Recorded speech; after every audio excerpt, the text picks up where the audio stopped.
नमस्कार बंधुरा केमन आছেন আপনারা সবাই। তো এখন একটা খুব বড় ইনসিডেন্ট হলো।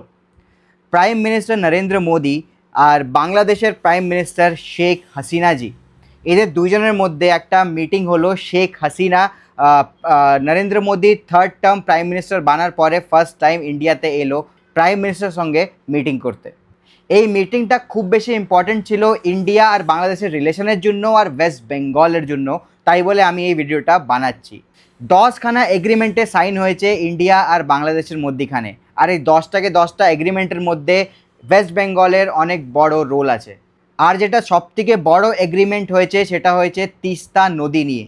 এইটার বিষয়ে আমি বলবো, এই ভিডিওটা পুরো দেখবেন, কেন কি 10টা পয়েন্ট আমি আপনাকে বলবো কি কি এগ্রিমেন্ট হয়েছে। তো এই ভিডিওটা পুরো দেখবেন আর আমাদের চ্যানেলকে সাবস্ক্রাইব করবেন। সবথেকে প্রথম ডিল হয়েছে ডিজিটাল ডোমেন নিয়ে। ডিজিটাল ডোমেন মানে ডিজিটালি ইন্ডিয়া বাংলাদেশকে হেল্প করবে ডিজিটালি গ্রো হতে। আপনারা সবাই জানেন কি ইন্ডিয়া ডিজিটালি অনেক আগে। ডিজিটাল ওয়ার্ল্ডে ইন্ডিয়ার একটা আলাদা নাম আছে, আমরা ডিজিটালি খুব বেশি গ্রো করছি। আমাদের ইউপিআই থেকে নিয়ে আমাদের টেকনোলজির থেকে নিয়ে সব কিছু পুরো ওয়ার্ল্ডে খুব নাম করছে। তাই বলে বাংলাদেশের সঙ্গে এই ডিলটা হয়েছে কি আমরা বাংলাদেশকেও কিছু ডিজিটাল টেকনোলজি দেব, আমরা ডিজিটালে হেল্প করব তাকি বাংলাদেশও ডিজিটালি গ্রো করুক। সেকেন্ড এগ্রিমেন্ট হয়েছে মেরিটাইম স্ফেয়ার নিয়ে। ইন্ডিয়ান ওশান হয়ে গেল, বে অফ বেঙ্গল হয়ে গেল, এইখানে ইন্ডিয়া আর বাংলাদেশের নেভি একসঙ্গে মিলে প্র্যাকটিস করবে। এটা ইন্ডিয়ার জন্য খুব বেশি ইম্পর্ট্যান্ট তাকি চায়না ওইখানে নিজের ইনফ্লুয়েন্স না দেখাতে পারুক। ইন্ডিয়া আর বাংলাদেশ যদি একসঙ্গে বে অফ বেঙ্গল আর ইন্ডিয়ান ওশানে রুল করে তাহলে চায়না আসার ওইখানে পসিবিলিটি খুব কম হয়ে যাবে। থার্ড এগ্রিমেন্ট অবভিয়াসলি ইকোনমি নিয়ে হয়েছে, অনেকগুলো ইকোনমিক ডিলস হয়েছে যেটা দিয়ে ইন্ডিয়া আর বাংলাদেশের পার্টনারশিপ আরও বেশি ইমপ্রুভ হবে আর গ্রো হবে। ফোর্থ এগ্রিমেন্ট হয়েছে রেলওয়েজ নিয়ে। রেলওয়েজে খুব বেশি ইম্পর্ট্যান্ট কলকাতার জন্য, কেন কি কলকাতার থেকে রাজশাহী অবধি একটা ট্রেন চলার একটা প্রস্তাব পাস হয়েছে। কলকাতার থেকে ঢাকা তো অলরেডি ট্রেন চলছে, এবার কলকাতার থেকে রাজশাহী অবধিও ট্রেন চলবে, যেটা ট্রান্সপোর্টেশন আরও বেশি ইজি হয়ে যাবে। কলকাতার থেকে বাংলাদেশ আরও লোক যাবে আর বাংলাদেশ থেকেও কলকাতা অনেক লোক আসবে।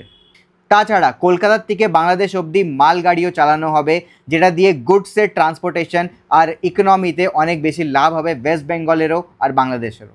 তাছাড়া ফিফথ এগ্রিমেন্ট হয়েছে স্পেস নিয়ে। আমরা সবাই জানি কি ইন্ডিয়ার ইসরো কতটা ডেভেলপড আর পুরো ওয়ার্ল্ডের স্যাটেলাইট ছাড়ে বা স্যাটেলাইট ছাড়তে হেল্প করে ইসরো। বাংলাদেশের সঙ্গেও এই এগ্রিমেন্ট হয়েছে, বাংলাদেশের অনেক স্যাটেলাইট ইসরো ছাড়বে আর বাংলাদেশকে ইসরো হেল্পও করবে নিজেদের স্যাটেলাইট আর স্পেস টেকনোলজি ডেভেলপ করার জন্য। সিক্সথ এগ্রিমেন্ট হয়েছে green technology. India solar panel আর রিনিউয়েবল এনার্জি নিয়ে অনেক বেশি কাজ করছে, তো ইন্ডিয়া বাংলাদেশকেও এটা নিয়ে হেল্প করবে। সেভেন্থ এগ্রিমেন্ট হচ্ছে হেলথ নিয়ে। এবার বাংলাদেশের সব লোকেদেরকে ইন্ডিয়া ভিসা দেবে তাকি ওরা নিজের চিকিৎসা করার জন্য ইন্ডিয়া আসতে পারুক আর মেডিকেল ফ্যাসিলিটিস নিতে পারুক। এইটা দিয়ে ইন্ডিয়ার মেডিকেল ট্যুরিজমেও গ্রোথ হবে। আমরা সবাই জানি বাংলাদেশ থেকে অনেক লোকেরা কলকাতায় আসে নিজেদের চিকিৎসা করাবার জন্য, তো এই এগ্রিমেন্টটার থেকে কলকাতার মেডিকেল ট্যুরিজমেও অনেক বেশি ইমপ্রুভমেন্ট হবে। এইটথ এগ্রিমেন্ট হচ্ছে কলকাতার থেকে চিত্তগং অবধি একটা বাস শুরু করা হবে। এখন অবধি আমরা দেখেছি ট্রেন তো অনেক চলছে, কলকাতার থেকে ঢাকা, কলকাতার থেকে রাজশাহী ট্রেন আসবে, এবার কলকাতার থেকে চিট্টাগং অবধি বাস সার্ভিসও স্টার্ট হবে। নেক্সট এগ্রিমেন্ট হচ্ছে বাংলাদেশ আর ইন্ডিয়ার ডিফেন্স নিয়ে। ইন্ডিয়া বাংলাদেশের আর্মিকে হেল্প করবে, ডিফেন্সের টেকনোলজি নিয়ে হেল্প করবে, যেমনি মিসাইলস হয়ে গেল, ট্যাঙ্ক হয়ে গেল। এছাড়া বাংলাদেশ পুলিশকেও ইন্ডিয়া হেল্প করবে টেকনোলজি দিয়ে। আর লাস্ট আর সবথেকে ইম্পর্টেন্ট এগ্রিমেন্ট হয়েছে ইন্ডিয়া আর বাংলাদেশের মধ্যে তিস্তা নদী নিয়ে। আমরা সবাই জানি কি ওয়েস্ট বেঙ্গল থেকে বাংলাদেশ তিস্তা নদী যায়, ওইখানে 110 কিলোমিটারের পুরো সার্কিট আছে বাংলাদেশে তিস্তা নদীর। যে সময় জল খুব ভালো থাকে ওই সময় তো কোনো অসুবিধা হয় না, কিন্তু যে সময় জল ভালো আসে না ওই সময় বাংলাদেশকে খুব অসুবিধা হয়, কেন কি যে 110 কিলোমিটার তিস্তা নদী আছে বাংলাদেশে, সেখানে পুরো এগ্রিকালচারাল ল্যান্ড আছে। আর যে সময় ইন্ডিয়ার থেকে জল আসে না যে টাইমে, ওই টাইমে এগ্রিকালচারে অনেক বড় লস হয় বাংলাদেশের। তো ইন্ডিয়ান গভর্নমেন্ট এই এগ্রিমেন্টটা করেছে বাংলাদেশের সঙ্গে কি অনেক টেকনিশিয়ান পাঠাবে বাংলাদেশে। ইন্ডিয়ান গভর্নমেন্ট এটা দেখার জন্য কি কেমনি করে বাংলাদেশ ওইখানে জল সেভ করতে পারে, কেমনি করে তিস্তা নদীর জল বাংলাদেশ বাঁচাতে পারে, তাকি যে সময় জল প্রভাব থাকে না ওইখানে, সেই সময় কেমনি করে যে বাঁচানো জলগুলো এটা ইউজ করতে পারে বাংলাদেশ। এইটার আরেকটা অনেক বড় ইম্পর্টেন্স এইটা হলো কি চায়না বাংলাদেশকে একটা অফার দিয়েছিল।